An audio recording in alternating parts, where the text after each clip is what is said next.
పక్షులు తమ పిల్లలకు ఎగరడం నేర్పించే సమయంలో వాటిని కొండ మీద నుండి కిందకు వేస్తుంది. మొదట అవి భయంతో కింద పడిపోతాయి, ఎగరలేవు. కానీ తన తల్లి మళ్ళీ వాటిని పట్టుకొని మళ్ళీ వేస్తుంది. ఇలా చేస్తూ ఎగరడం నేర్పిస్తుంది. అదే విధంగా క్రీస్తు కూడా మనం ఎప్పుడు ఇతరుల మీద ఆధారపడకుండా మనము పరిగెత్తేలా చేయాలనుకుంటున్నాడు. అందుకని ఆయన మనకు ట్రైన్ చేస్తాడు మరియు మిమ్మల్ని పరీక్షిస్తాడు.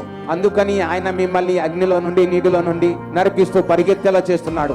అందుకని దేవుడు మీతో చెప్తున్నాడు, ఎప్పుడెప్పుడు మీరు నీటిలో వెళ్తున్నప్పుడు, నదిలోనికి దిగిపోయి అగ్నిలో నడిచినప్పుడు నేను నీకు తోడై ఉంటాను అంటున్నాడు. ఆ అగ్ని ఇతరులను కాల్చివేస్తుంది కానీ మిమ్మల్ని కాల్చివేయలేదు. ఇతరులు ఆ నీటిలో మునిగిపోతారు కానీ అది నిన్ను ముంచలేదు.